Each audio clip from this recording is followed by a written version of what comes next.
Hey guys, welcome to the Student Side Hustle. So this week I'm speaking with my good friend Ben Esgro. We get very, very deep in this podcast. There's a lot of issues we talk about that aren't fitness related. We're not talking about how to get strong or get jacked or get lean or whatever. We're talking about basically issues, fundamental issues with my demographic and how that's going to hurt the future demographics. So basically, the world in the next 20, 30 years. The large majority of it relating to social media, but not a lot of it is not quite at the typical. It's much deeper than surface level, and for me, this was a very, very meaningful conversation for me. And I hope a lot of you guys can enjoy this conversation and listen to it and sort of take it into account. This is the kind of thing where I would want to listen to the whole thing if you can. But if you can't, I would still just listen to a bit.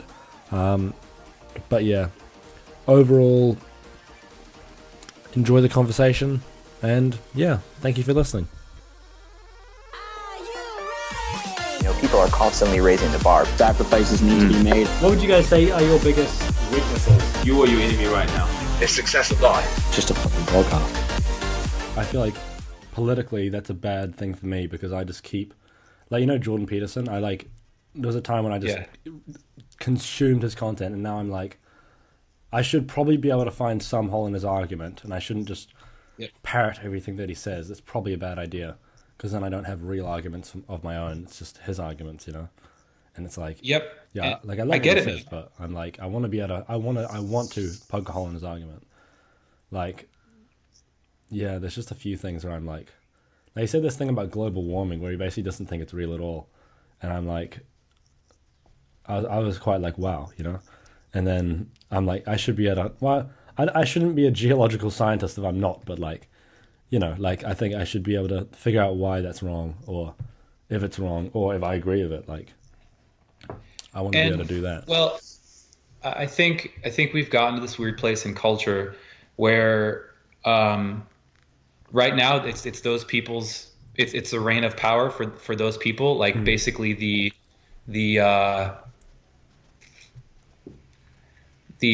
one man army, where they tend to be very charismatic. They know how to package an answer. Yeah. So it makes you confident in their answer. Yeah. But the reality, and I think part of being human, is that nobody is an expert in all of those diverse fields at one point in time.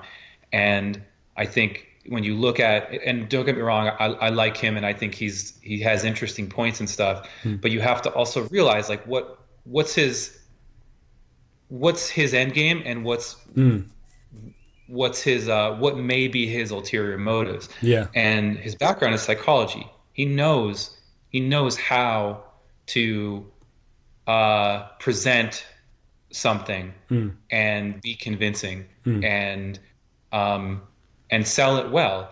And that doesn't mean everything he says is wrong, but I think you have to consider that aspect when he starts talking about neuroscience and neuropharmacology and global warming and things outside of his actual education.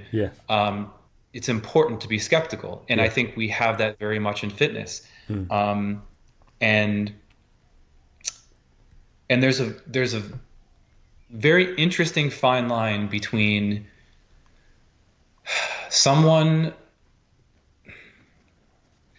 building their brand and trying to build the view of being omnipotent versus the real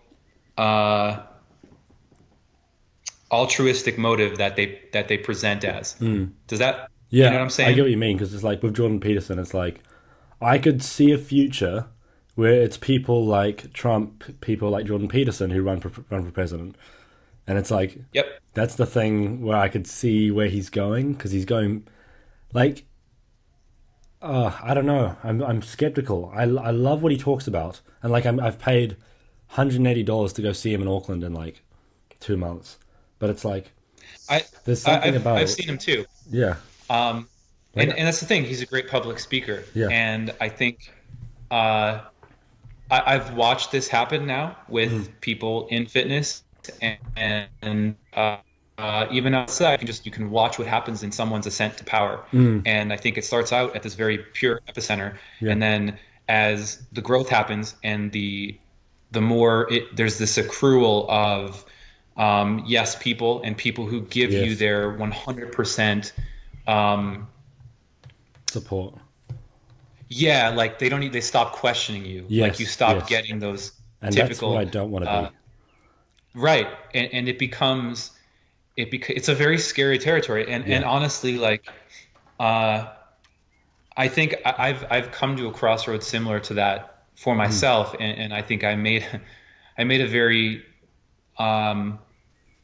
very conscious decision to not pursue that, and that actually feeds into something that you brought up last time of like, oh, it's kind of strange that you don't have that many followers and stuff, and the reality is I don't want to cultivate that, because every choice you make, you sacrifice something to get something else. Yes. And the thing is, I value more than anything knowing that I'm getting closer to truth. And the problem is, the more you get, you can cultivate this huge audience of yes people, and people who tell you that everything you say is right, and that you shouldn't be questioned, and or that even give you support for your opinion. The more you become biased that you're right just because you have a larger amount of support.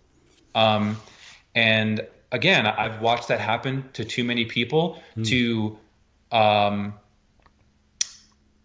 indulge in it in myself, to where now I think I've even gone maybe too far onto the left side of shutting it out, because I'll be honest, I'm afraid of it. Yeah, I was going to say, like, because that's the thing for me. It's like the way I look at followers is like I see it as a path to making this a career, but it's like I see it almost scares me, because I see people like who's done it well. I don't see him being controlled by his following, but it's like then you look at other people and it's like they seem to have, it's like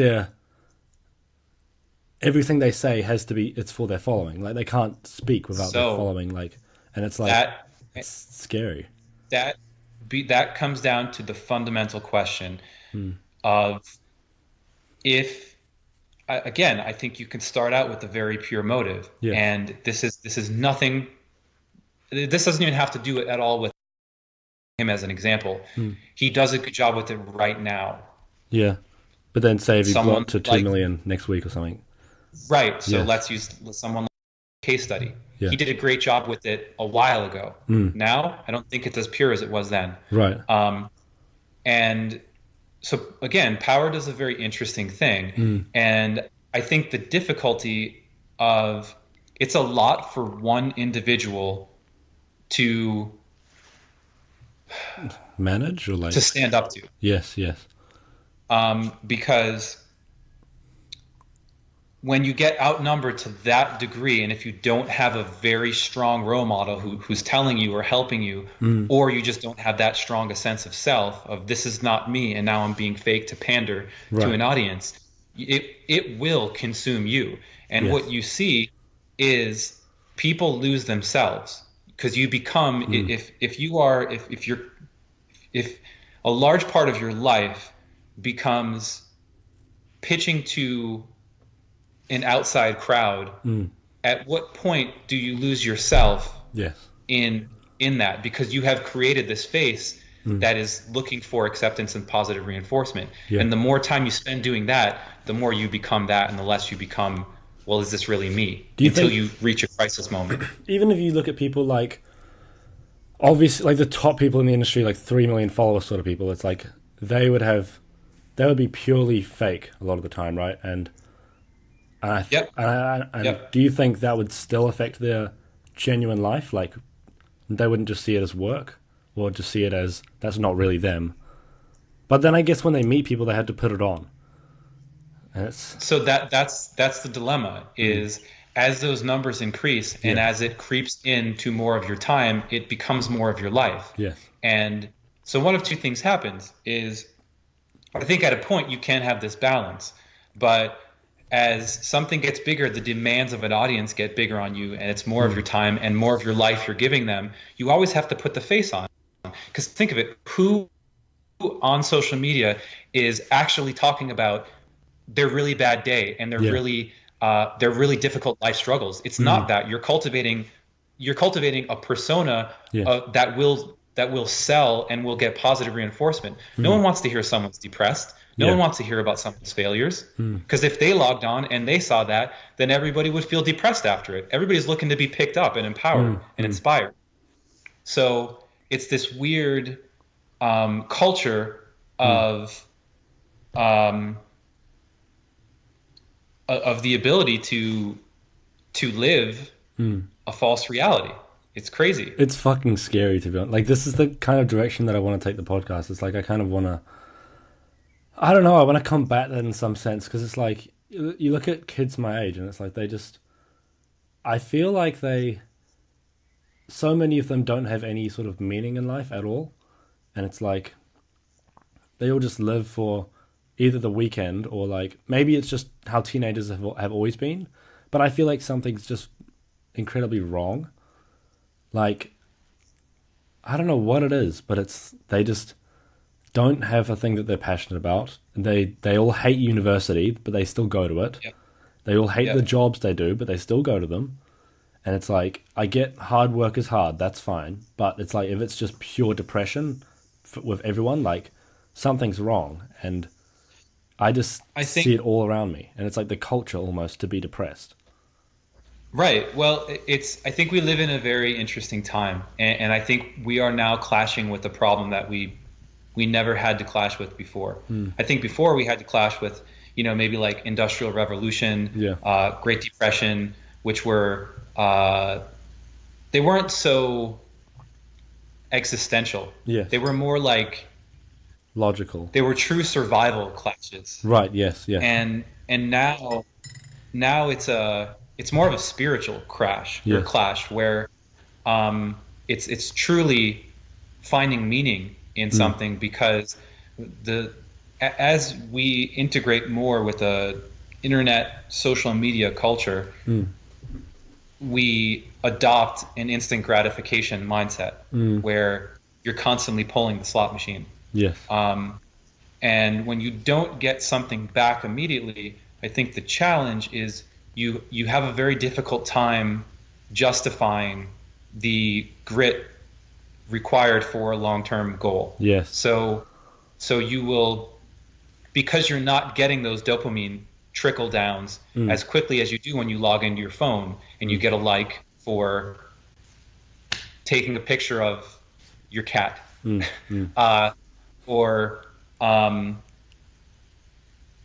anything, or like a picture of the food you just fucking ate or something. Yeah. And so the problem is it hijacks your literally your neural circuits, where and you can't expect that not to cross over into your day-to-day life. Yeah.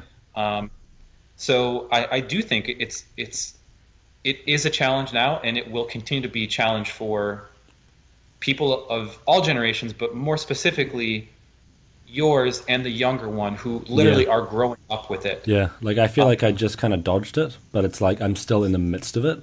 It's like I'm 50-50, and then it's like I can't even imagine what it's like to be a child nowadays, where it's like you're 6 years old. Thing. That's the thing. Fucking hell. You are defenseless to it. Yeah, it's like it's just given to you at 6 years old. Like, you're fucked. Like. Yep.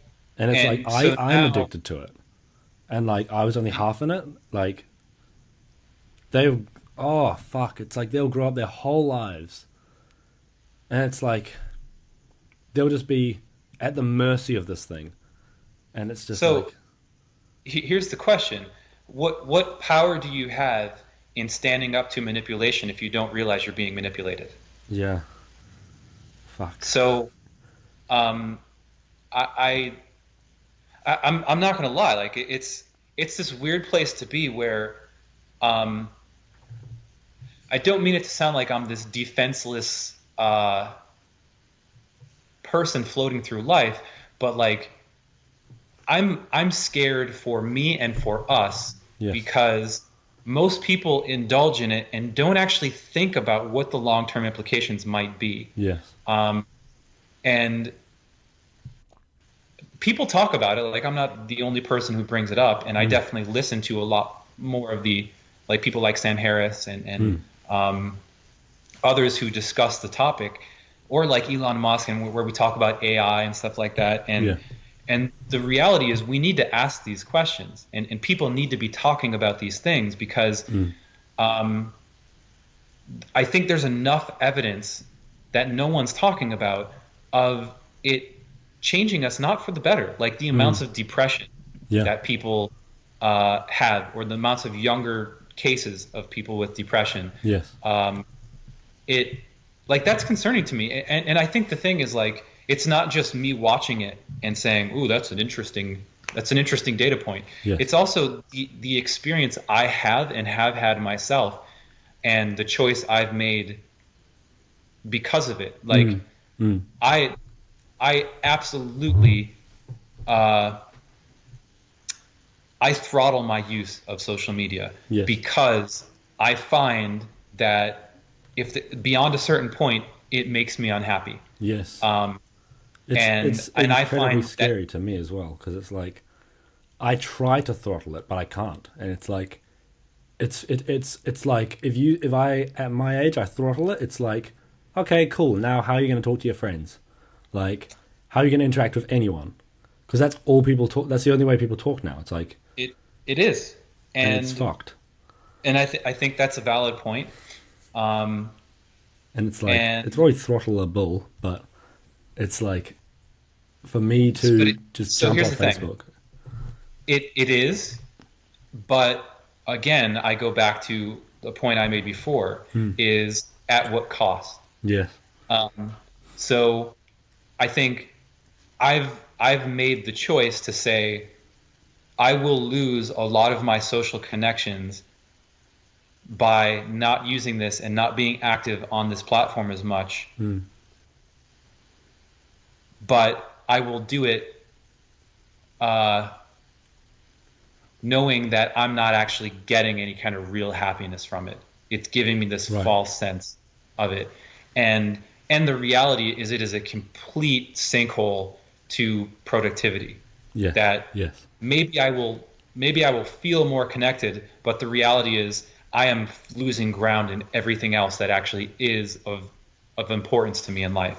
I wish I could just take that last 30 seconds and just like make everyone in the world listen to it, because it's like I feel like if people just realized how detrimental it actually is, it's like fuck. Like,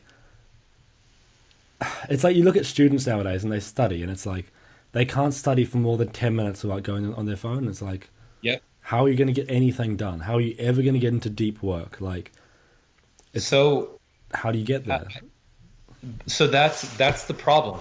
Yeah, I think this whole, like, it's a scary crisis for me, because it's like I look at it myself and I think I'm pretty open, and I talk a lot with people like yourself, and they give me a lot of advice and feedback, and I'm still drawn to it and still addicted to it, maybe more than the average person even. Like,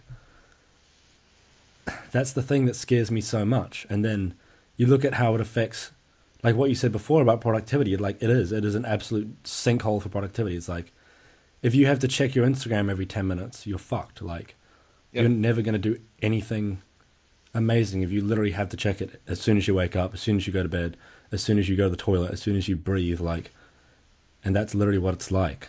I think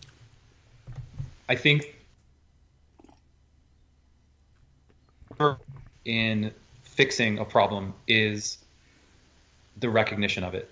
So I think when you can catch yourself and say, I don't want to do this, I'm doing this. Yeah.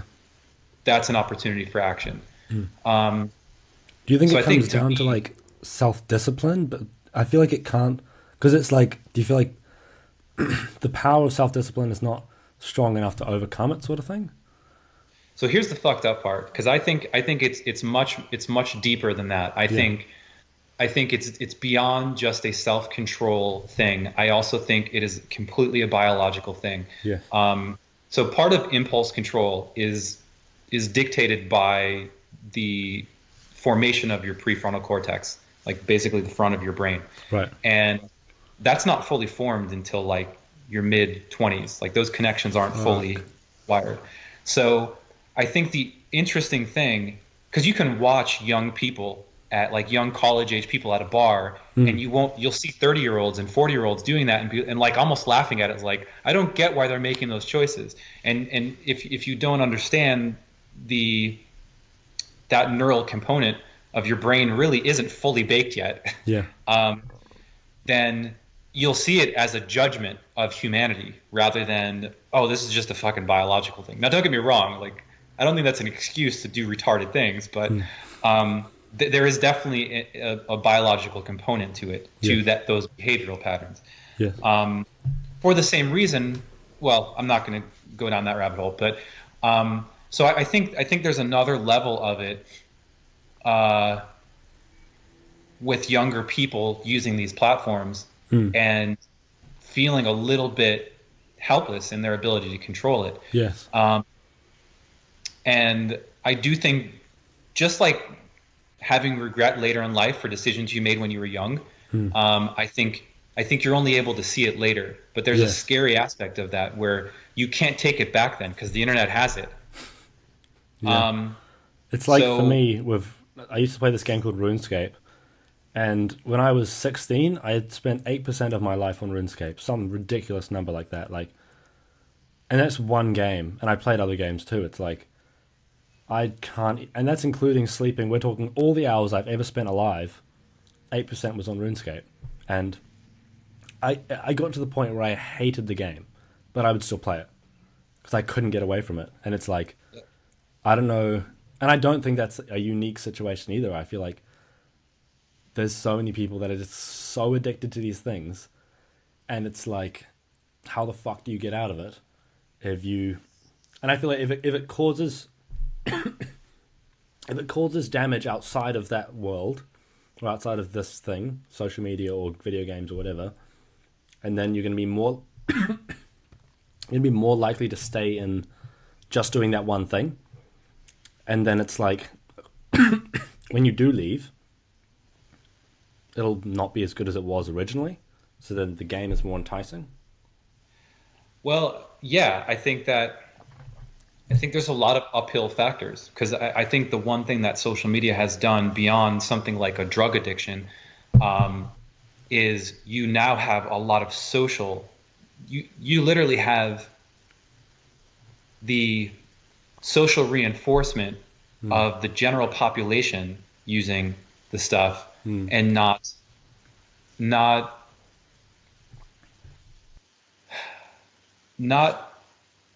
calling you an addict. Whereas if you use something like meth and you get addicted and you have to go to rehab, people will shame you, and it will make you feel guilt, and it will make you want to get better. Whereas social media, no one's doing that yet.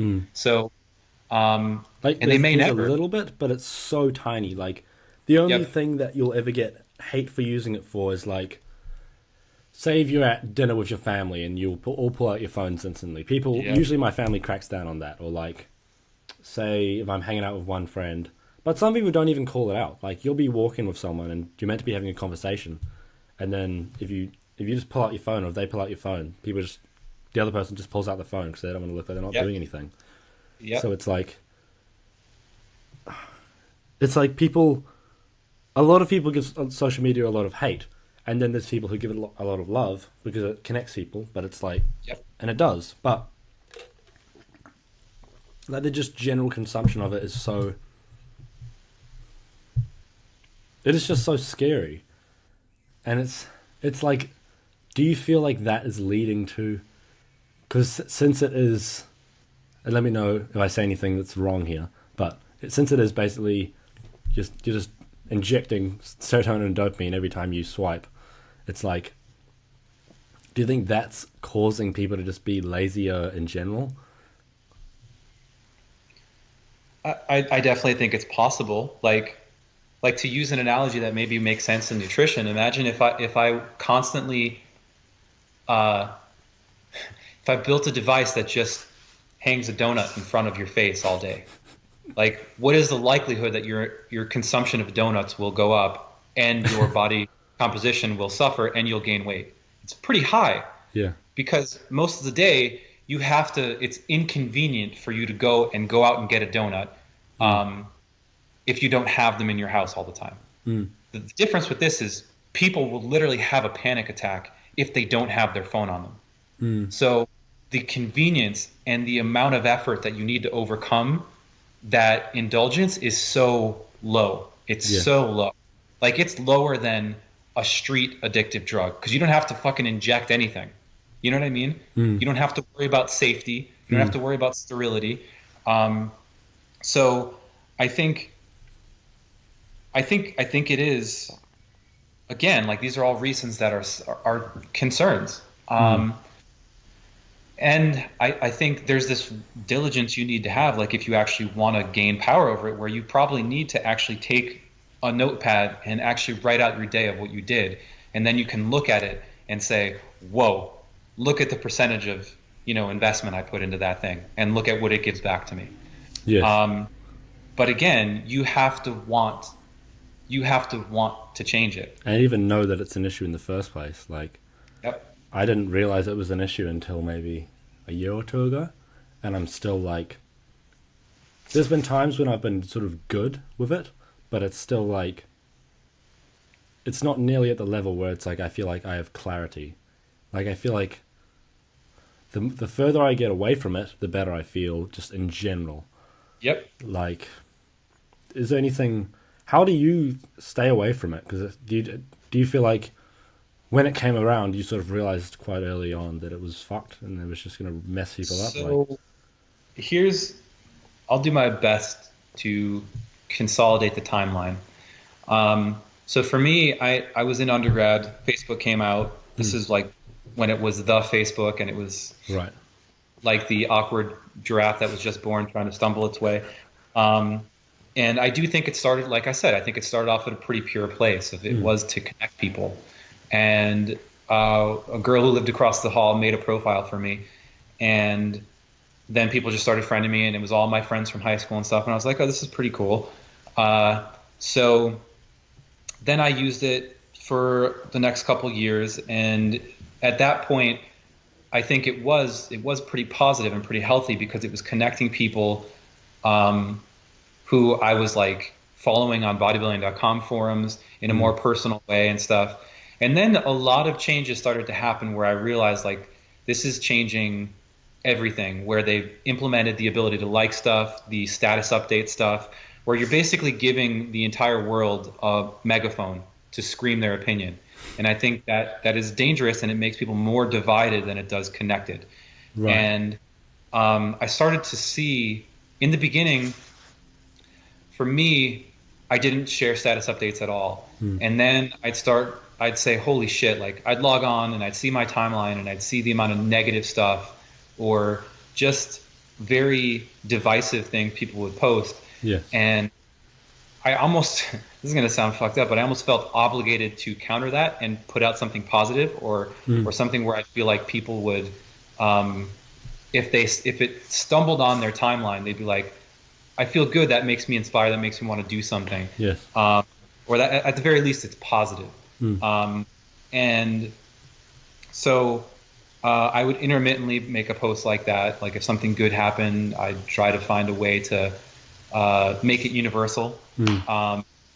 And not so much like, this great thing happened to me, like this. It's more like, these are the principles of this great thing happened. Here's how you can acquire that too, that feeling. And then as De Novo started to grow, and as I think I got more traction as a coach through De Novo, through just fitness relationships in general, like, I think well-known people started to mention my name, and I was associated with people who were successful in powerlifting and everything else. I think I was given this instant power that I was not comfortable with. Right. This. Do you mean like authority? Yes. This instant authority that I didn't feel like I earned. Right. And. Do you feel like it came out of nowhere? Just like, obviously there was work involved, but it sort of like took you by surprise. Yeah, I found that people were just liking my shit without actually critically assessing it. And I started to get really uncomfortable with it, because I felt like it was affecting my ability to be objective with my own thought. Yeah. Because I could post an opinion or a viewpoint, and it would get like, this is on Facebook, like 100 some likes, and I could see like, but no one would comment back. And I just felt that this isn't doing what I wanted it to. Like, Yeah. I wanted to get maybe some counterpoints or have a discussion where it just became accepted. Right. And yeah, without any criticism involved. So Yeah. it's just like an echo chamber. right. And so that scared me, because I felt like I was being given too much for what I had achieved up to that point. Right. And then the other thing that happened is I would log on, and there was people that I barely knew, or I actually knew in person, and I'd see their status update, and I would either disagree with, or I would feel that that's not a great thing to say or share, and it would Right. affect my opinion of them without even having a conversation with them or meeting them. And right. Yes. Yeah. and that was the point where I was like, I need to get off of this, because this is now affecting my opinions of people without actually having a conversation Yes. with them. Do you feel like the whole, because going back to what we talked about earlier, it was like all of a sudden everyone's been given a megaphone, and then I feel like previously and naturally the way you discover people's opinions and thoughts is through actually talking to them, and then Yep. that's like a back and forth discussion. But do you feel like when everyone's got a megaphone, it's kind of like I can say X opinion, and then either it's an echo chamber, or it's just people just see it, and then that's all that's the only piece of information that they see. They don't see how I got there, or Yeah, they don't get to know the person or the genesis of that idea. Yeah. So it's so much easier to be offended by it. And I think this is something, at least in America, that they've made phenomenal businesses out of with like the news. Is outrage is an incredibly potent source of viewership. And the thing is, like, the more viewership you have, the more advertisers want to invest, and then the more something grows, and it's an economy of outrage. Yeah. And I think that's just a dangerous game to play, because you're not considering the long-term implications of it. You're considering the immediate financial prosperity of it. yes. And I don't know. I get, and the problem is, the more we get more momentum in those areas, the harder they are to stop, because the more incentivized they become. Yes. And it's making a lot of people very wealthy and rich. And when those things get traction, it's really hard to slow them down and stop them. Do you feel like we're at a point where we've kind of gone too far already? Because it's like,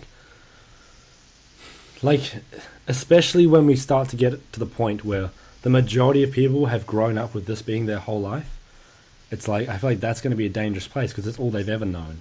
Like, I can still remember a time where I didn't have an iPhone. And for me, that's like, that seems like a dream now. It's like, wow, that happened? And Yep. it's so weird for me to think. But now it's So- like, there'll be people growing up who never had that and never knew what it was like, apart from when they were like a year old or something. I think reset points are possible, but they require an extreme thing to happen in order to cause a global consciousness where everybody says, "Oh shit, it's bad for us. We need to do something about it." Yeah. But I think the problem, like, once people on a large scale witness war, witness death, witness destruction on that stuff, Yes. it causes a more pacifist society for a certain amount of time, not forever. Right. Because once the generation dies, they haven't been exposed to that, and they don't see it as much. Right. So I think, like, again, that's an extreme example. But if someone could make the counterpoint and say that, well, we know that awful nutrition habits are killing us prematurely and shortening lifespan and changing rates of disease and stuff, but that's not slowing people down. Obesity is not getting better. So I think it's a slippery slope, and Yeah. it will come down to personal choice. And I think the thing is, like, if social media use was government mandated, I almost think there'd be more likelihood of a revolution against it versus the fact that it is controlled on an individual level and you have the ability to consent.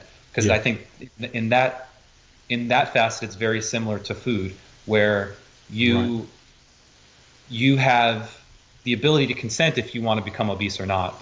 You know what I mean? Yes, like it is up to the effectively it's up to the individual. But do you feel like the primary thing that's causing both those is it's like a tidal wave of it's way easier to do one than the other. Like it's way easier to be fat than to be not fat. It's way easier to be addicted to social media than to not be. And it's just like, do you feel like it's literally a tidal wave of neurological rewards whenever you do one side of it? I think, yeah. I mean, the short answer is yeah. And I think businesses have figured out how to incredibly tap into psychological aspects of us better than they ever have before in history. And we keep giving them more and more access, because before it was like the newspaper, and there was a little bit of a barrier to like you had to read it, you had to keep reading it, you had to want to read it. And I think it's just like anything with progress, is like there's a lot of great things technology has allowed us with science and certain progress, and there's a lot of things that also come along with it that aren't so great, I think. So I don't know. Again, I think we either get to a really bad place and then determine that we need to change, or it spurs more conversations like these, and it starts this counter movement. Because even with like,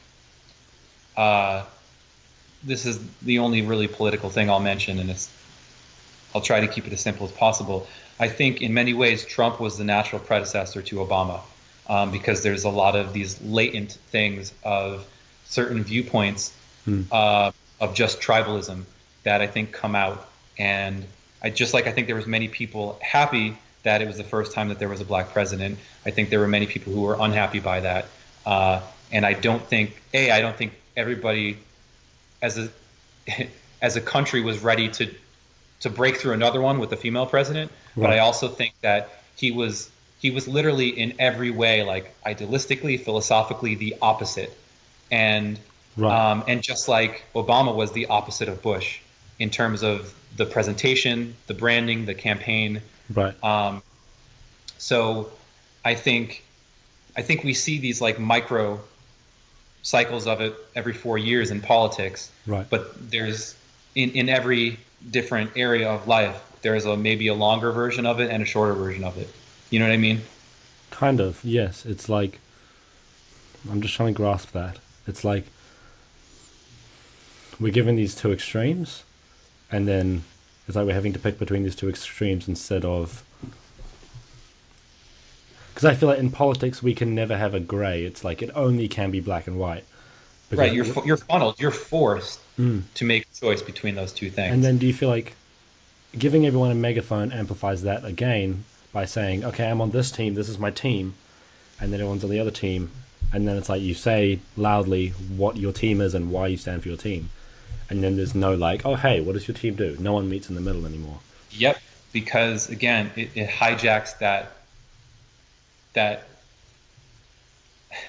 simple, almost reptilian aspect of being a human, which is the tribalism part. And but I think there's this other point too, where you get that part of, like you said, the echo chamber for viewpoints. But then I think you get the other part of where, again, at least in America, we're obsessed with celebrity, and it makes everybody think celebrity is attainable and accessible. So that's what this thing that we've literally for at least a century have valued and have put as like the pillar of success and what is desirable to be. We've now made everybody feel like that's accessible, because they feel like they can get X amount of followers and then now they're famous. Dude, there's people who have not really done anything. Like they haven't been in movies or anything, but they have bigger followings than these Hollywood, celebrities. I've even found like the way some followers have started to treat me, it's like they see it as, it's like I have like very, very few followers. I have one video that did quite well on YouTube. That's literally all I've done to warrant this. And it's like they'll ask me questions about, oh my god, I can't believe you responded. And I'm like, I feel like there's this disconnect between celebrities and non-celebrities, and it's like it's like they can't understand that, oh shit, you're a real person. And like even I didn't know this before I started podcasting, because it's like I'd talk to, say, Eric Helms, and I'd be like, oh shit, he actually is a real person. And it's like that's such a weird thing to think of, but it's like I think it's so true, because the way my friends will talk about X vlogger or whatever, it's like they will see them as, oh my god, fangirl, and it's like in reality they're just a person. But people, there's something about seeing them on a screen and only on a screen that makes it seem like they're above or different or special. Well, again, I think there's definitely a social currency to it, and I think it's a dilemma, because if you want to control something that you feel like is a problem, but you have so many other things that outweigh it. Yeah. On the reward side, you can easily disregard or ignore the bad things, and the undeniable aspect of it is being an influencer or having a big following can be very profitable, can be very can give someone who's never had that level of attention that they've always wanted, or so many other things. It can give them that. So I think it's an interesting conversation, and I'm certainly not saying I know the right amount of usage or anything. But again, I think when you adopt something like that on a large scale, and then it becomes something that is limitlessly consumable, there's concerns. Yeah, like I think kind of everyone's starting to realize that it's bad, but no one's doing anything about it. And it's like even on Instagram they have like when you go through all the posts that have been done in the last 2 days, it says you've read all the posts. There's nothing more to read. And then they've also put in like a timer where it's like you spent this amount of time. They tell you when you spent that amount of time. But it's like, I think it's kind of like them trying to pseudo make it seem like it's okay. Absolutely. It's like, absolutely. Say if there was a really interesting thing that Facebook put out which was recently, where they acknowledged that Facebook use increases the possibility for negative psychological outcomes. Shit, really? And they were able to frame it. They were able to frame it as the solution to Facebook potentially doing those things is use more Facebook. What? What? How the fuck? What? Yep. That's. Yep. But think of it. Like, imagine. Imagine. What was the argument? I can't remember how this was a couple months ago that I read it, and I was just like, "Oh shit, we're screwed." But imagine going to a drug dealer and asking them on how to help you on your withdrawal symptoms. They're going to tell you, "Well, just use more of the drug, man." Yeah, but then you won't be in withdrawal. That's fucked. Do you feel like? But I feel like it's going to get to a point, right? It has to get to a point where we all say, oh shit, everyone's depressed, everyone hates themselves, there needs to be a revolution. It's like, and there's even like there's little resistance now, and it's like, but there should be, I think eventually you'll get to a point where everyone's like, fuck. But I feel like it'll only be 5% of the population that does not use it much, and then the 95% will just be enslaved. It's like, I feel like that's how it will end up. Probably. Which kind of sucks. Like, I do think it's at a point where it's not going to go away. There's no way it's going away. And I think too many people believe they get too much from it to want it to go away. Yeah. So again, I think the responsibility comes down to the individual, and that's tough. That's tough because Yeah. the reality is, like, we're doing stuff with VR now. It's only the ante is only getting upped more and more. Yes. So I think this place where I always come back to for, I recognize this is something I'm concerned about. What can I do about it, or what should I do about it? And I just arrive at the same place of, I need to use it to, I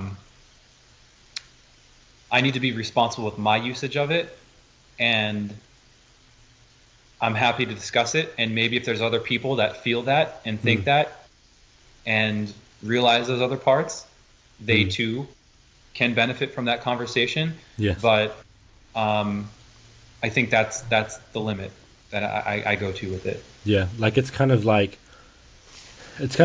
well, I guess, like, say it's the same thing with obesity. It's like, how much can you do? You know, like, you can affect individuals, but you cannot.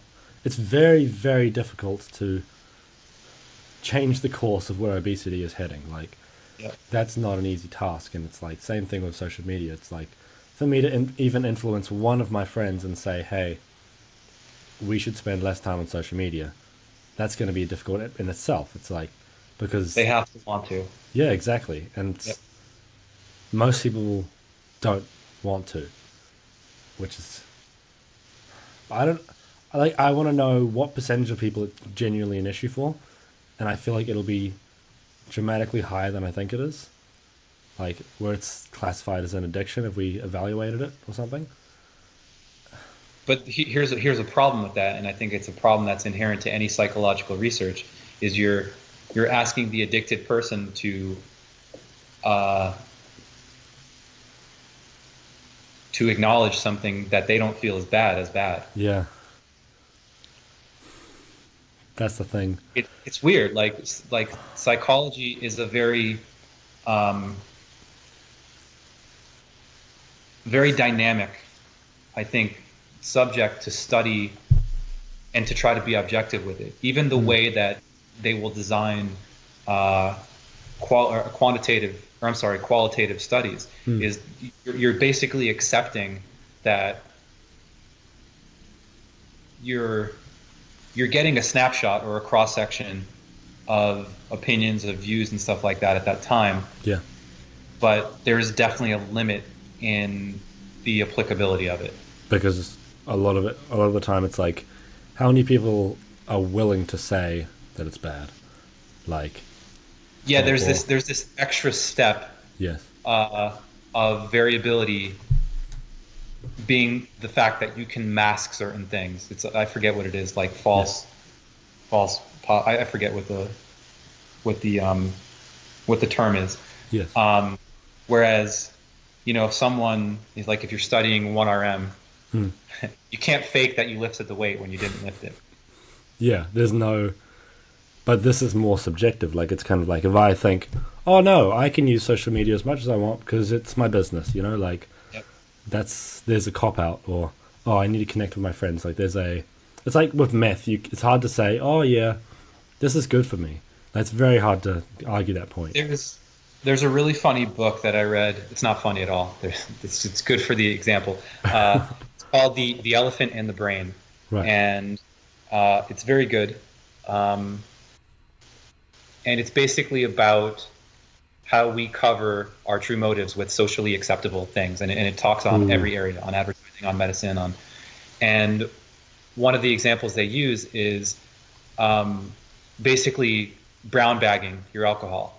Like, all you need to do for it to be legal and not, drinking in public and stuff, is put it in a brown bag to allow law enforcement to think it could be something else. Then it's socially acceptable to drink in public. So that was just one simple example of stuff. But we do it with everything. we do it with everything, and we do it with, it's weird, like, and I think marketing and advertising completely hijack that, Yes. where they make consumption of anything, whether how bad it is or not, good, because of course the more you get someone to consume, the more scalable the business is. Yes. Do you feel like it's kind of at a point where no matter what we do, we're fucked? Like, pretty much, for like, I feel like it's not just social media or food, or it's like there's probably like 18 different things where we're all Again, or I think it goes back to this weird place, and this is always this like weird circular, argument I have with myself over it. And the other reason why I'm not this activist against anything is it always comes back to the individual. Yes. I think you can be happily manipulated, very much think you can. That's the thing. Or the Fight Club quote is "ignorance is bliss." I totally think that. Like, you can lock someone in a chamber with a bunch of food and maybe a bunch of, I don't know, like a harem of women or something, if it's a male, and they'll think they're in heaven. You know what I mean? Yeah. Like, so again, it's this weird, fascinating thing. So I think it always comes back down to the individual control level, is like, you have to define those things. But I think when you can look at population basis stuff and you could say, shit, we're unhappier than usual, or we're doing a lot of odd things we haven't done in the history of us before, that doesn't seem to be moving us in this direction that is good for the entire group. Yes. I think it's concerning, but it's like, what can we do at this point? And I think there's very little point in devoting 90% of your life to try and change it, when it's like there's a tidal wave going in that direction. It's like, it's probably better just to, well, again, I think that what you comes can do. down to the individual Yeah. choice thing, is like, and it's funny, we talked about this before, way in the beginning of the conversation, about programming questions. Is if I'm going to devote my time to something, I will try to tease out the thing that I can have the greatest change with. Right. Do you feel like it's sort of in the way, like, have you heard of the 80-20 rule? Is it kind of like I've that? heard of it, yeah. Yeah. Yep. Is it? Yeah. So the least you can do that makes the most difference. Otherwise, it's pure chaos. Yeah. It's just pure chaos. Oh, this conversation always makes me it makes me sad for humanity, because it's kind of like, I feel like everyone else is kind of like, they see it, or in a way, maybe they see it, but maybe they just don't acknowledge it, or maybe they don't think about it. And then it's like, everyone is addicted. And it's like, I feel like there's so many things that are going in the wrong direction. Mental health, physical health, just everything in general. It's like, it is. Then again, like, when I look at my own life, I just see a lot of, like, I'm amazed every day when I get to talk to people on the podcast. Like, that blows my mind. And even just physical stuff like that, just, I can't even believe that's real. But then I look at the general world and I'm like, fuck, like, it seems like there's so much sadness. And yeah, maybe it's just a narcissistic view of the world, but it generally feels like what it is. I think, at least as I get older, I think philosophy becomes more important, or just more interesting to me. And I think one of the funny things, it's like when you combine these two fields of an appreciation of certain philosophy things, and then an understanding of physiological things, it makes you realize how they kind of integrate, and it's almost like hamster in a wheel sort of thing, is like, can you actually escape it? Because dopamine is in place for a physiological reason. Like, you release it in anticipation of reward. Yes. So it drives you to do and accomplish and achieve things. Yes. So it almost, there's this acceptance written into being human, that you have to accept being addicted to something. Otherwise, life is nearly meaningless. Right. Right. So, because if you remove dopamine or any of those important neurotransmitters like serotonin, you have depression. Right. So- So do you feel like we all need to be, no matter what it is, we need something to be just obsessed over?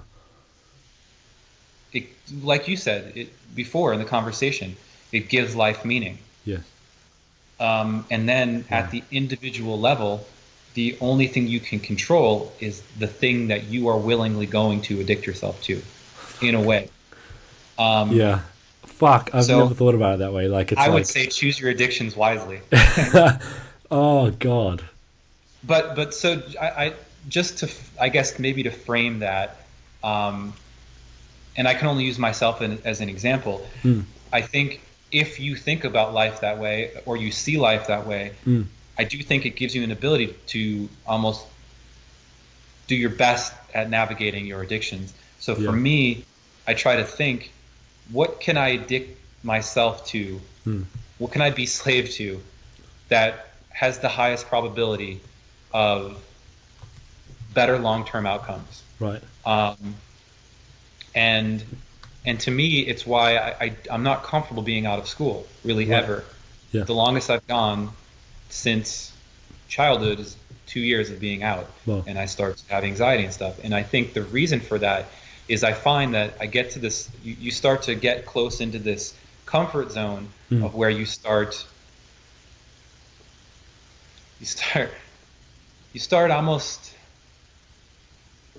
I've noticed that I start to almost behave more like high school version of me, where there's more gossip, there's more, and there's less things that actually make me feel like I'm truly achieving something, that I can do something with what I've learned. Right. Do you feel like, because for me, I've never lived in a time where I haven't been in school.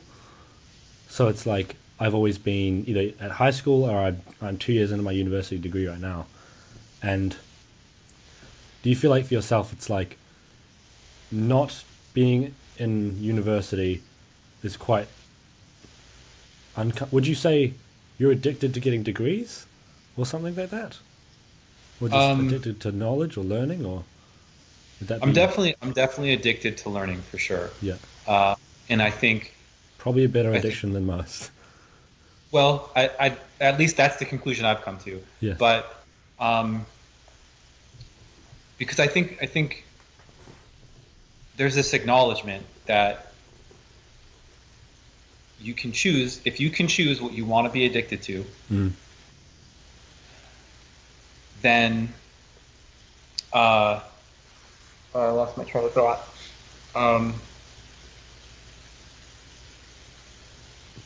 If you can choose what you want to be addicted to, then it's probably better than...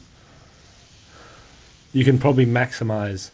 It depends what your metric is. Say if your metric is happiness, say if it's money. If you're trying to maximize that, I'm not even sure if... I'm still trying to figure out if that's how life should be lived, trying to maximize one metric or 5 metrics or whatever.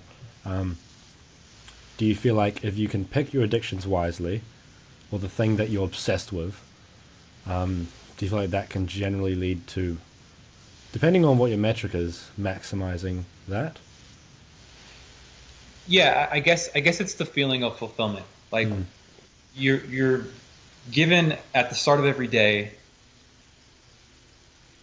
the choice of how you can best invest your time into what will make you feel most fulfilled. Yes. At the end of each day, at the end of each week, at the end of each month, at the end of each year, at the end of your life. And I try to think about that question. And in that, throughout your day, you're navigating almost like a minefield of distractions. Right. And to me, I see most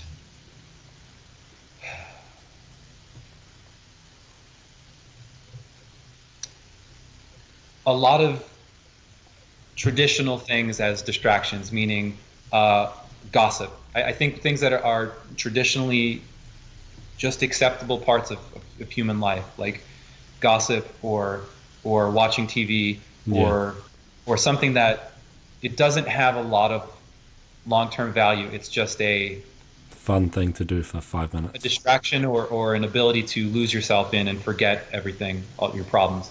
Or like drinking is another example. Yeah. So I think, again, if you can say that you have the free will to choose what you want to be addicted to, Yeah. or what can be your distractions, then that should guide your decisions of your investments.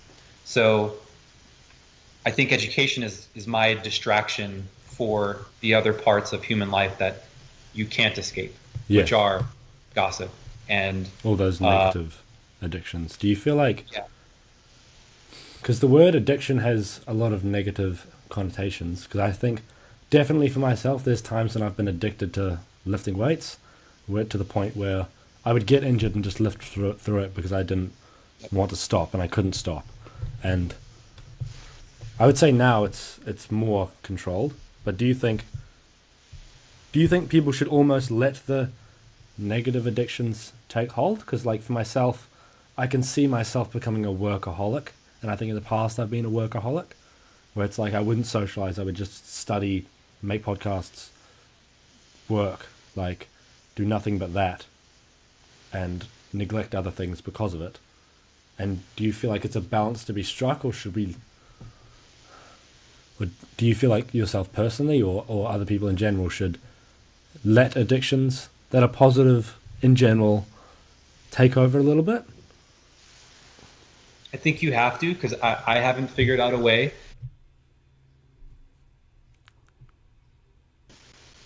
I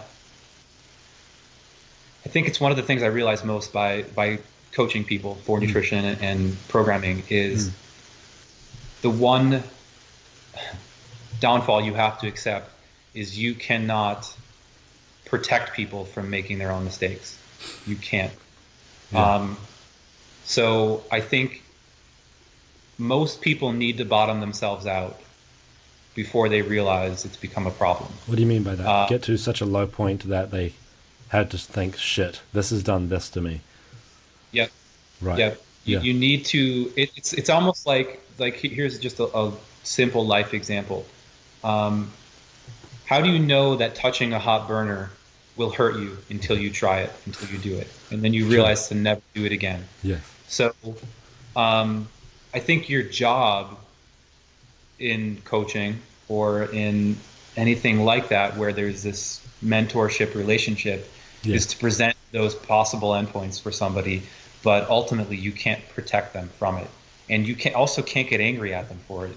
And that's the hard part, is you have to let them experience it and hope that they will learn from it and then become better with compliance. Right. And realize that you actually have the best of intents for them. You're not trying to hold them back or anything like that. So it's like if they know that it's a pure relationship and you do have the best views at heart, and they fuck up and you say, yep, I had to let you fuck up, or I had to, they have to know that it's a teachable moment, I think is the best way I would frame it, is it's weird because it's funny, because this long time ago I had someone stop working with me because they said, you're not, like, this isn't going to work because you're not yelling at me enough or something. Yeah. And at least I don't believe that that's the way you can actually teach somebody, like being this disciplinarian and making them fear something. Like, I think, I don't know how sustainable that is. Yeah, because the way I've always learned, like, even if I just look at the conversations I've had on the podcast, I've learned a tremendous amount, but none of it's been through anyone shouting at me or anyone. Yeah. And everything I've ever learned has never been through that. Like, I think that just instills fear associated with different tasks. Yep. So it's like, I think at best, if we imagine life as what pair of sunglasses you want to wear at the beginning of every day, when you only have a certain amount, I think it's adding a new set of sunglasses to someone's collection where they could potentially see a new perspective. To me, at this point in my life, I believe that's the best you could possibly do, Yes. through conversation, through anything, is we can all share sunglasses with each other. Do you feel like because I find that's quite a hard thing for me, and I'm trying to overcome it because I think we talked about it a bit before. I think my ego is my biggest weakness, where I'll think that I know everything about a topic, or I'll think that I know better than someone, or something like that, which is obviously can't be true that I know everything more than someone, because there'll be something that they know that I don't.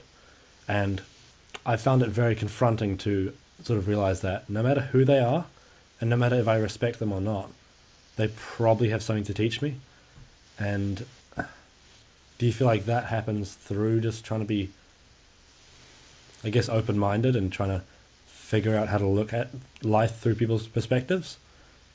You know what's interesting is, again, I think all these conversations are circular and that they connect everything, and that's partly why I love them. But I think it requires something that's very important, that is at threat because of our previous topic of conversation with social media use, is it requires time, and you have to listen. And everybody's so interested in quick fix, and they want and to talk, not to listen. And I do think you can learn something from everybody. And in this other way, it answers. It's another dimension of the answer about why I always like to be in school and educated, is I do find that once you get out and you're out for a long period of time, you start to become more reliant upon opinion and group consensus rather than something that's actually criticized. And I think depending on what you want out of life, that can be a dangerous path to go down. And the reason I like being in school and also jumping to a new topic is I like to realize more of how much I don't know, because it keeps me at this fundamental place of not thinking I know and understand everything, but actually the opposite, thinking I know and understand nothing. Do you ever find it hard to sort of, because I know there's a lot that I don't know, but then when, say for instance, I talk to one of my friends who asks me advice about the gym, I feel like I know everything. And because I'm talking to someone who knows less, so it's like about that particular topic. So it's like that is I find it very, very hard to control my ego in that sense, because it's like when I'm talking to them, I feel like I just know everything and I'm just Jesus of weightlifting weights. Like it's like, do you find that quite difficult, or? I think what I find most difficult about it is achieving both goals, meaning answering their question and keeping the answer exciting for me. Instead of just regurgitating something you said 18 times, like. Yeah, and unfortunately that comes out as this almost hiccuped response where I know someone's waiting for the answer, but I'm doing my best to package it where I think their level of knowledge is, and also within it make me think about it at a level that, or in a new way that I wasn't thinking about it.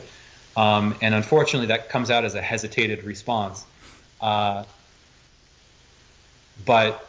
again, I think the name of the game is sustainability. So it's the most sustainable way where I could go out into the world and not just have headphones on and ignore everybody. Do you know what I mean? Yes. Like it's sort of like whenever you say anything, you kind of have to. It's not like, say if I get asked, "Oh, how do I start a podcast?" and I have a regurgitated answer, versus, "Okay, what is your context? What are you trying to do?" and all these contexts for the question that they're asking, instead of just saying, "You go on Podbean and you buy a membership, blah blah blah blah blah." Right. Like, there's. Do you feel like it's that you're sort of trying to, whenever you answer a question, it's like, how can I try and learn from this? And then how can I almost discover more through answering it and maybe see their perspective with it? Yep. Yeah, I think the one thing, and this comes down to a socialization thing, and this realization that everybody is having conversation for different reasons, is I'm trying to bridge that, and I think I realize a lot of times when I go out is that's not always everybody's goal in talking. Right. You know what I mean? Mm, And that can make socializing difficult sometimes. But yeah, I think it's weird that maybe that's my own bias of me believing that's what I'd like being social to be. Yeah. Uh, Like, but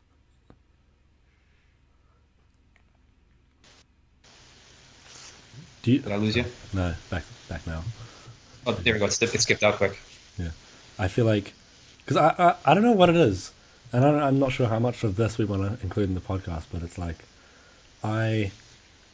recently I've been questioning the point of conversation, and it's quite narcissistic. It's kind of like, oh, excluding mental health, what is the point of having friends? And it's like I'm struggling to find an answer for it. And it's weird because it's like I kind of get the point of having a significant other. I kind of get the point of that. But then the point of having friends, I'm like, I find it difficult to grasp. Maybe it's because the last like 2 years I've been so like entrepreneurially minded and just success minded, and it's been so unilateral and it hasn't been balanced at all. Maybe it's that. I don't know. It's just I'm struggling to see the value in it. But maybe it's because social media is kind of saying, hey, this is your social interaction here. You don't need any other like social interaction. And I feel like the only time I find conversations intriguing or interesting is when there's something new or something that I haven't talked about before. Yep. And I feel like a lot of the time with people my age, I'll talk to them and it'll be lacking that. And it'll just be something it's just a regurgitated opinion or... I can totally relate. And that's something that I need to actively do something about too, because by default, I can definitely tend to be reclusive.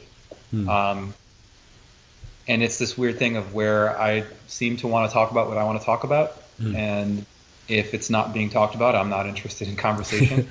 Yeah. So I have to make an active attempt to be engaged in it. But I think there's another level to it as well, where there's now, again, in saying this, realize I'm 33 and I'm not 93 and I don't have a life, an entire lifetime of experience. But what I've experienced so far and realized is I think there's a very big difference between friends and true friends. Yes. And I think part of true friends is the ability to check you and let you know when you're going too far, or actually challenge your idea. I think you have to be able to cultivate people who care and have your best interest in mind, but will challenge your idea. And I think the reality is, I think that's kind of a rarity. I think in that way, real life isn't unlike social media, where there's a difference between followers and actual friends. Yeah. There's a very big difference. And like you said, there's a difference in conversations. And I do think some people, just like a post on social media, their end goal in a conversation is to infect you in some way. It's like an advertisement. They're selling you on that. Do you feel like they're trying, by infect, do you mean sort of like manipulate towards their worldviews or something, or towards? It could be that. It could just be basically here's a word soup of why you should think I'm great. You know what I mean? Yes. Whereas on Instagram, it's just a visual of the same thing. Yes. Like, here's a picture of why my life is better than yours, or why my life is great. Yeah, and people are just trying to do it some people try to do it as discreetly as they can to show you how great they are. Right. Yeah. So it's weird. In this weird way, again, it revolves around something we talked about before, is it's like, it's choosing the way you want to engage and what you want to cultivate. Yes. And to say that I'd completely figured that out right now would be a lie. And it's probably partly why I'm not super active on there. But when I am, I try at least to do something that adds value for the most part. If it's posting a book or I don't know, something. But I find that that's very difficult territory for me to navigate because I don't really understand. Because I see what the norm is, and it's weird. It's almost like, how do I achieve both of these goals? I don't know. Yeah. So I guess in general, I'm better at listening. And then once someone asks for my opinion, then it's hard to stop me. Yeah, I can relate to that a lot. It's kind of like, my thing is I find it difficult to care though. I find it difficult to like give a fuck about something someone's saying unless it's a topic I give a fuck about. It's like, and I feel like that's a bad thing, but maybe it's just you're meant to inherently care about the person, I guess. That is the... Yeah, I think these are all things that it's just like training something. I think to expect a person to be perfectly altruistic in everything they do is impossible. But again, I think it depends on what your values are, and like if you want to actually engage with people when you have conversation, I think you have to have some level of empathy for them. Yeah. And then try to see where they're coming from, and then it makes it more engaging. But I think sometimes, and this is a life place too. Like I remember in 20s, if everybody just wants to get wasted and hook up, there's not a heck of a lot of relatability in that. No. So there is definitely a sense of seclusion. So I don't know. I mean, I certainly don't have all the answers either, but yeah, I think they're very complicated topics, but it's like speaking about these things I think is beneficial, especially when you get into things like social interaction, because when you look around the world, it feels like everyone interacts normally, and then I'm like, I find it hard to grasp it or figure it out. I don't know what it is. There's something about it. I don't know. Like about the whole like people my age, what they seem to just want to do is get drunk and like have sex with each other. It's like I'm just like that doesn't interest me. It just feels bored. I don't know what it is either. I can certainly relate and understand. I've been there. I mean, I still am. But I think the interesting part is I wouldn't trade it to. Yeah. But there is this sense of like you're separated by this tempered glass from everybody else, and you're watching it, but you can't quite touch it. Yeah, I know what you mean. It's like, I don't know. It just feels like I'll never be able to relate to that, or it just feels like, but what is the point in the end game? Like, how will this benefit me in 10 years? Like, it won't. Like, and that's the thing is, I don't think that's part of the. That's not their rationale. That the I think it's live for the moment. It's YOLO. You know what I mean? Yeah. And I feel like that's so much of it. It's like, because I remember, I don't know why. Maybe a lot of the reason why I sort of think a little differently is kind of, I remember when I was 14, I read this book by Brian Tracy, and it was basically saying everything, he's like a self-help guy, and I was just on my paper round because I thought I'd be a failure in life when I was 14 for some reason, just absolute nothing. And then, so I was reading self-help books, and this book basically went over why you need to adapt a long-term mindset, and everything you do should be for the long term, not the short term, because effectively the short term is just feeding addiction, basically dopamine. It's like in the short term you can get dopamine really easily, but I'd rather have it in the long term, if you know what I mean. Like, and I don't think many people, I don't think I even completely have that mindset, because there's things I do just for the short term, and it's hard. It's difficult. Because you have to find a way to convince yourself every day that that's worth it. Yeah, that's the thing. Oh, yeah, I've never heard it said like that before, because it's like, you kind of, if you can't see the results today, like maybe there's a little, but it's like, what you do now will amplify, and in 10 years it'll be way bigger. but it's like, how can you know? How can you know that that's going to happen? Yeah. And you might just end up never achieving anything. Yep. Which is kind of the scary but fun part, I guess. Like, that's the thing that is very scary, but it's very fascinating to me. Like, the fact that I could do all this, but the thing for me is it's so fulfilling. Like, and I couldn't stop. Like, I just did a post today on my Instagram. It was like basically saying I couldn't stop being obsessed with podcasting and bodybuilding. It's like, if I had to give up one, I could give up one, but I'd had to do the other one. And it's like, these things don't reap many benefits. Well, bodybuilding reaps some benefits nowadays, or just now, but then it's not much for like the amount that goes into it. But it's like, I couldn't stop doing it. And I guess that's my addictions. Maybe it's like, and it's just comes so naturally. It's like I haven't earned $1 from the podcast, but it's just, I could not do it, because it is just, it feels like I'm getting this stuff for free. It's like I'm talking to people for free. And it's just like, wow, you know, like, and it's like I'm just this 20-year-old kid who gets to do that for free. It's like, I feel like, and it's like no one else my age gets to do it, or very few of them get to do it. And I'm like, fuck, have I just found this life hack? Like, well, and I think to me, that's a sign that it's your thing. Like, that's almost like the sign of a good addiction. Is like you're getting what you want back from it, and it's positive and it's productive. And it's non-monetary, because I think the things that feel best usually they don't at the end of the day feel like some sense of prostitution. Yeah. You know what I mean? Yeah. Like, I have this other thing where it's like I made a Spotify playlist, and I used some influencer's name because the music was sort of like inspired by him. Yep. And then it got a bunch of followers, and now people pay me to put their songs on it. But I have no passion for it at all, right? I just don't care about it. It's just a thing that I whore myself away for, to just put songs in the playlist. I just have no passion for it at all. But it makes me way more money than the podcast ever has, or ever. I don't know. It's a fulfillment thing, and I think you're always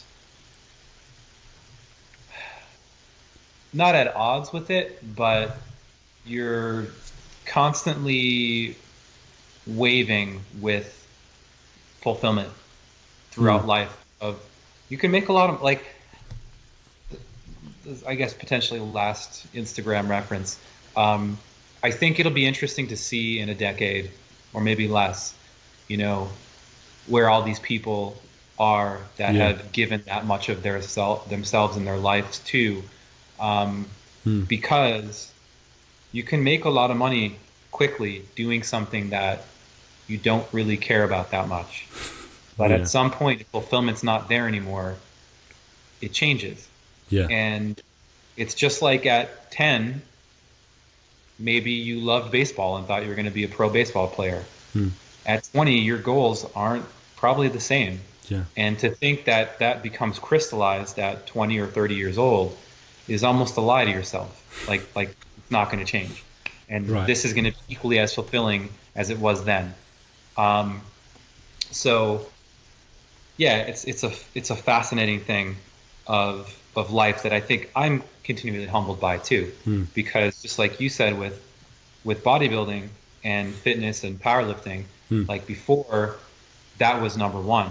Yeah. And then through injury and then acceptance and adapting with that, it couldn't be number one anymore. Yeah. So I think it's just this weird acceptance that you're forced to look at and see that it's almost like it's okay. Do you know what I mean? Yeah. It's kind of like realizing that is not the thing that you care about the most anymore. Or it doesn't have to be. Just because it was everything at one point doesn't mean it has to be moving forward. Yes. Do you feel like it's very rare to have one thing be everything for 90% of life or something? Like, to actually be that passionate about something for 70 years? Honestly, I think it depends on how creative the person is. Right. Because in order to do that, I do think you have to constantly reinvent it. So I think it's definitely possible, but it's at the end of the day, or at the heart of it, you're talking about a relationship with something, Right. and Yeah. it's just like any relationship. I think if you want to keep it going, you have to find new perspectives to see on it, new ways to reinvent it, new ways to make it interesting. Right. Otherwise, just like another app, like you'll go and switch to something else, Yeah. you know, and, Yeah. and you'll look for the next best high that lasts for a certain amount of time until that makes you bored and you go to the next one. You know what I mean? Yeah. Yeah. Yeah. Fuck. But I think these things are all very, very mentally expensive, and I think that's an interesting part of the equation. When you is- say these things, do you mean and I think the negative things, or do you mean things like being addicted to food, social media, or do you mean like having an obsession for podcasting or bodybuilding? Or I think your investments of be it the relationships you have with things or the tanks you want to fill within a day, yes, within your time you have, yes, and I think that potentially maybe is an answer or a start to an answer of, like you said, of what people invest in at that certain stage of life. yes, And this is something that I thought about when you were talking about social interaction. And I think it's one of the challenges and one of the difficulties in bridging the gap is sometimes the reason why it's not easy to share perspective is, in order to have the same perspective or think the way you think, yeah, you also have to have had all the same experiences someone else has. And you were talking about defining moments, and I think there's things that force you to grow up really quick, and that can start that maybe potentially isolated feeling at an early age, or they can just make you adopt more of a long-term thinking.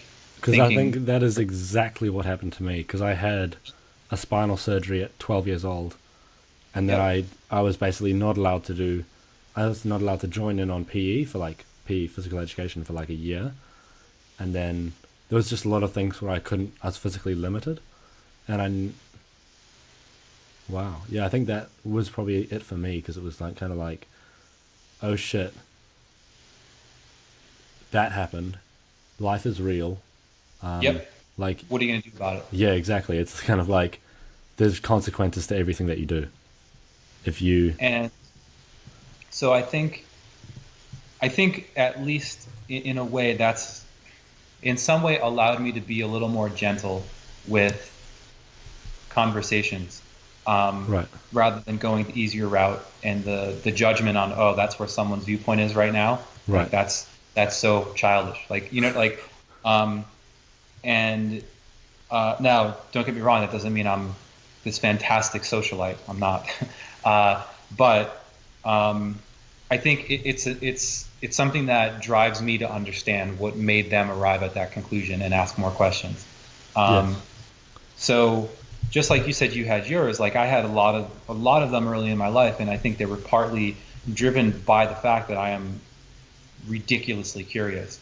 Yes.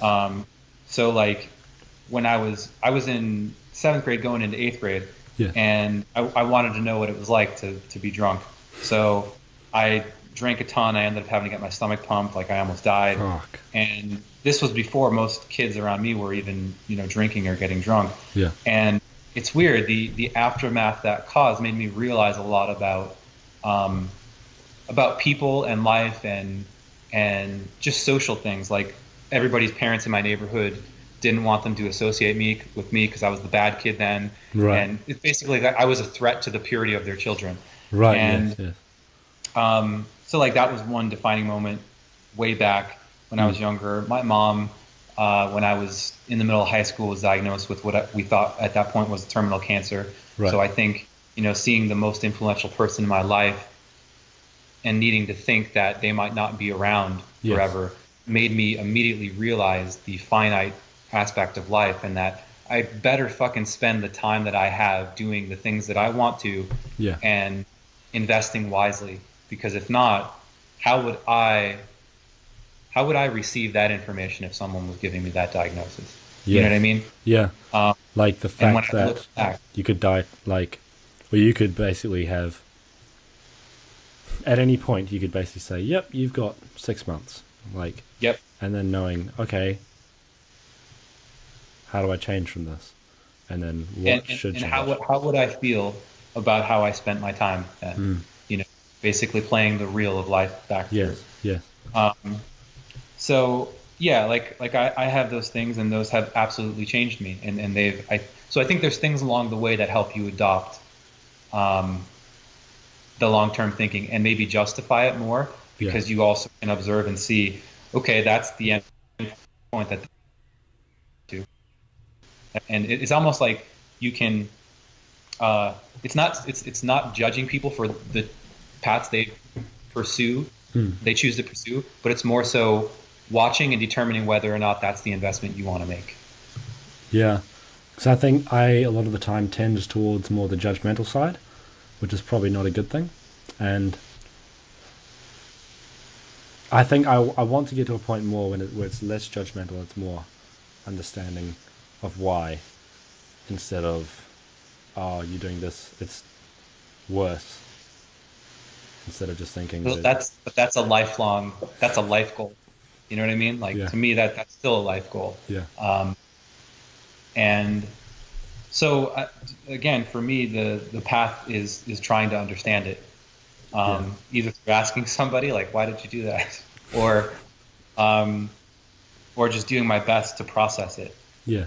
Or sometimes trying it myself. Like I said, like, I think I learned really quick that I didn't want to go out in high school or just get wasted in high school or my 20s, because I figured it out so quickly by going all the way as far as I could to seeing what's this really like, and what are the potential problems that it can at the cause. end. Like, how extreme can you get before it's an issue? And then you sort of found that pretty young. Yeah. And I feel like, do you feel like some people never get moments like that? Where, like, whether it's the surgery, whether it's the back injury, whether it's the alcohol, it's like, I feel like a lot of people never have that moment where they're like, holy shit, you know, this is life. Like, definitely. I think to some level it's a personality thing, because again, that was a choice. Like, it was pretty obvious that if no one else made that choice at that age, that was an unusual thing to do. Yeah. So how can I expect everybody else to adopt that perspective now if they've never done it at that age? So, I think it is partially like your problems are almost created by your, for me, curiosity and incessant need to know. Yeah. And maybe that's not the case for everybody else. So I do think that I think there's definitely a difference that you can't give to everybody unless they want to do that. Yeah, and I feel like it goes back to the whole thing about social media. It's kind of like, we can't think that everyone will just wake up one day and think, oh shit, this is probably bad for me. It's like, they need to be ready to change. They need to understand why it's bad, how to change, and that on a global scale is going to be very difficult, which is insanely scary, to be honest. Like, but you know, it's kind of at the point where it's like, what can we do? It's almost quite scary. I would say it's very scary, because it's we need to take the VR and make an experience machine out of it, where someone gets to play the reel of life in hyperspeed to see where it ends up long term. Yeah, we need to be able to tell the future and tell alternate futures. Say we show them a future without negative addictions. It's like Scared Straight. I don't know if you ever see that show where they take youth, like juvenile delinquents basically, and they take them into prison. Oh yeah. And they have the prisoners scare them. Like, it's like we need to have everybody who's an influencer now go and meet Tila Tequila in person if they want to become that. Yeah, I see that. I definitely hang out with her for a week and then see how it changes their life. That could hopefully.